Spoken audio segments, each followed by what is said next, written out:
So I caught up with Borden and Mike at the border of Kentucky and Illinois, the Ohio River. Poets have always revered rivers as metaphors of life, of birth, of change. They've been the main mode of transportation since before we had the wheel. Just sit on a branch and let it carry you away. Unlike an ocean that just sits there. Names like the Nile, Amazon, Ganges, Mississippi, you've heard them since you were born.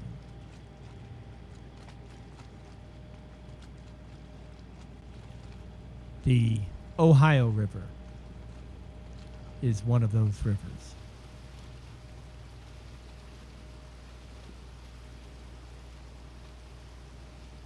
I mean, I look at what I put in my journal now, especially now. It's so repetitious that, you know, nice ride through corn and soybean fields, you know, and it's either flat or it's rolling hills. And it's hot and humid, you know, but there's not much else you can say, you know, unless it's, you know, like today we crossed the Ohio River into Illinois, major milestone. You know, we crossed the Susquehanna River, the Potomac River, and now the Ohio River. The next one's the Mississippi. Probably Saturday. Guess we should have gotten somebody to sponsor us, because everybody asks, "Are you guys doing this for charity?" No, we're just doing it because we're fucking crazy. Who are you going to squeeze out money from? You know, They need to come beg us. geriatric They society? need to beg us to for a sponsor.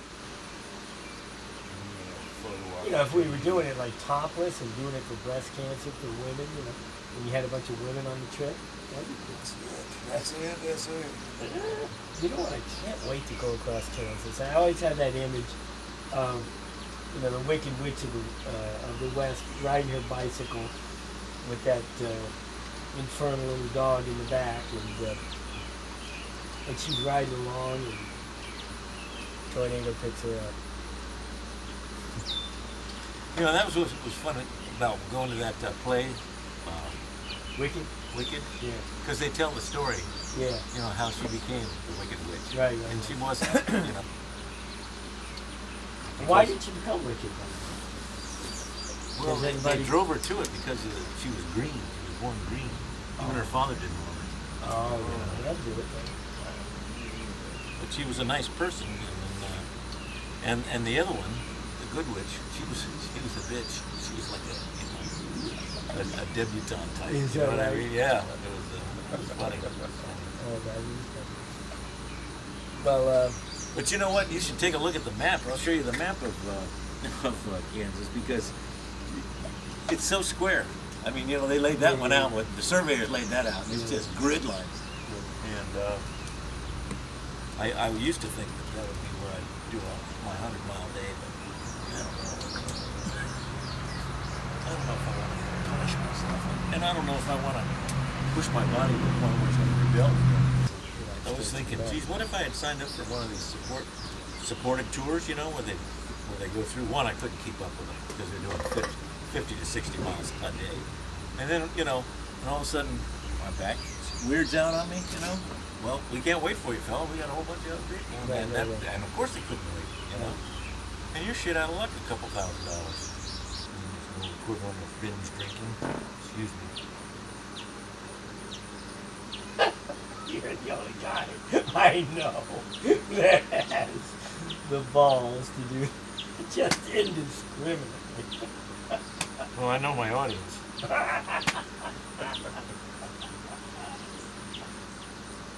So there's this pastor going from Tennessee to San Diego. He says he's doing it to raise money for his church, which is badly in need of money. And he's gonna do 3,000 miles in 10 days.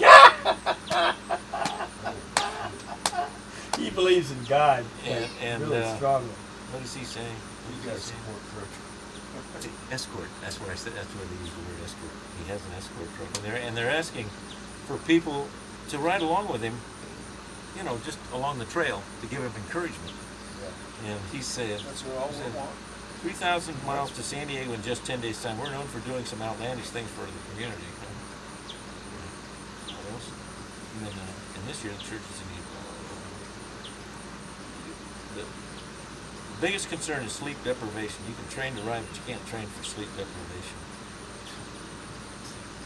Well, that guy who won the race, who was leading the race, he did 300 miles a day in the first 3 days. And when we saw him, he said he was down to 250. So, I mean, this is Superman, right? So what's this pasture? Well, The stranger, you're the stranger. yeah, you gotta And, kiss ass, man. You know? You gotta kiss ass when you're on the turf. I think the worst I had on this trip was when we were going riding to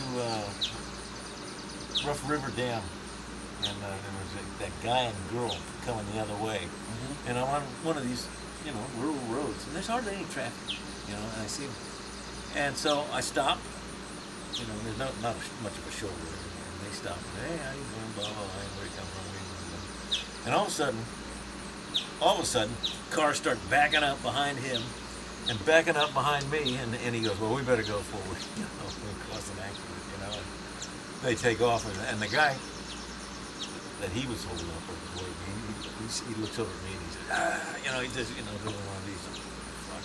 And then this guy pulls by, pulling something. There was 3 guys in the seat, in the front seat, and he says, hey, Bubba, you're gonna cause an accident.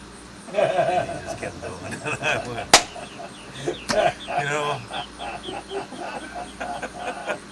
That's all right.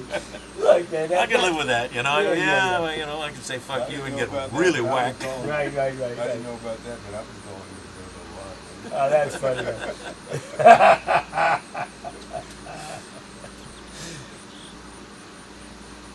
What I do remember about that was that they'd come from San Francisco and they'd gone on the Western Express through the desert. And remember that girl? She had some rolls on her. Yeah. I'm going, well, fuck, for somebody who's been on the road for a couple of months, Not a good example. What did she look like before she got And then the other, those 2 guys we met in Danville, who were about 61 years old, they'd started in Yorkville. They started a day or 2 before we hit Ashland. They both had big guts on them. And I'm going, what am I missing here? Because I know I dropped a lot of weight, bicycling. Yeah. And, but they both had pretty good size guts.